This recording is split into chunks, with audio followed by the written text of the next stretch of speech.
嗱，呢啲咁嘅系統咧，其實咧就唔係咩咁昂貴嘢嚟嘅啫，好容易就搞得掂噶啦。咁啊，只不過即係大家不妨停一停，諗一諗一個問題：你安裝呢啲嘢會涉及到資源，係真係嘅。但係無論你有幾貴，同今次百幾條人命比起上嚟，我相信你使嘅錢直情細到忽略不計，因為錢係解決唔到生命問題，錢可以買任何嘢，生命除外。有坊間好多呢啲系統㗎，行家亦都用緊啦。嗱，呢啲係其中一款。大家好，我係 Wilson， 嚟自知譽科技有限公司嘅。好多謝阿星哥咧喺呢段影片裏邊咧提起我哋呢啲產品。其實我哋知譽科技咧係做有關於安全相關嘅系統嘅。咁我講下呢一套系統做啲咩啦。其實呢一套系統咧係一套邊緣計算嘅服務器嚟嘅。咁佢最適合咧係一啲工地啦，又或者係啲樓宇嘅監測系統嚟嘅。而裏邊咧其實有60種嘅 AI 嘅算法咧就喺裏邊噶啦，只需要你開同關就已經可以使用噶啦。咁而當然啦，如果譬如當中我哋需要去監測一啲嘅火災嘅系統啦，咁而又或者偵測住有冇煙霧嘅出現啦，甚至係有冇喺一啲樓層裏邊有冇一啲嘅垃圾嘅堆積咧，其實都可以利用啲嘅小鏡頭咧就可以做監測噶啦。咁當然好多人都會問：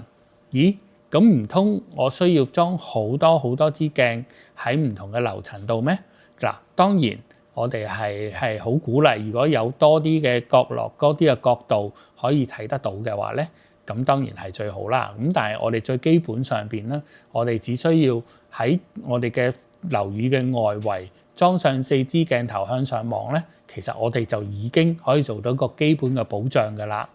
咁而譬如話做火災啦，甚至係你有冇一啲甚至工人裏邊有冇做一啲帶上一啲安全嘅設備啊，我哋都可以咧利用一個箱咧就已經做晒啦。咁當然阿星哥所講啦，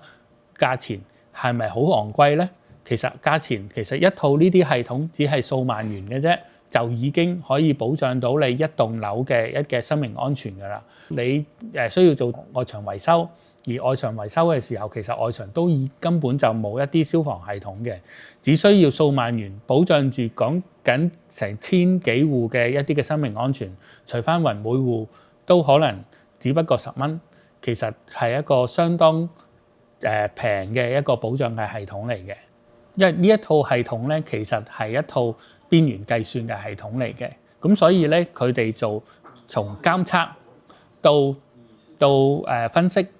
再去到觸發，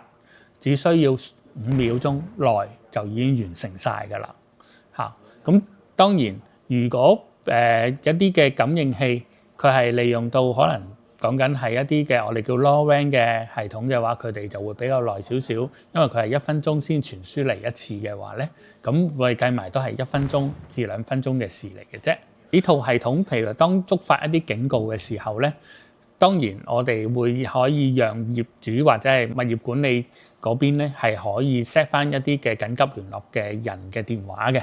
咁呢啲電話就睇佢哋想 set 邊個啦。咁當然，如果你想通知業主嘅，係當然可以通知啦。咁我哋有幾種通知形式啦，電話、電郵、WhatsApp、Telegram 都可以俾你做傳遞嘅。咁當然，我有另外一個形式嘅就係因為可能去到深夜，大家都係即係夜難人靜啦。咁會唔會聽唔到電話，甚至係唔聽電話咧？咁所以我哋公司咧亦都會有提供一個24/7嘅call center。假如呢啲時間你哋係唔得閒聽電話或者聽唔到電話咧，我哋係會有人去幫你再確認一次現場嘅情況。如果真係好緊急，係會幫你直接打電話俾消防報警嘅。咁現時咧，我哋呢套系統咧，其實喺各大嘅一啲政府嘅部門啦，譬如一啲嘅工地上邊都用緊嘅，尤其是而家係用得最多嘅咧，就係環保署啦，有啲嘅物業管理公司啦，譬如係 IFC 啦，或者係 KCC 都會有用到我哋嘅系統嘅。咁如果大家有興趣咧，就喺呢個網址咧，就多多睇一睇我哋嘅資料啦。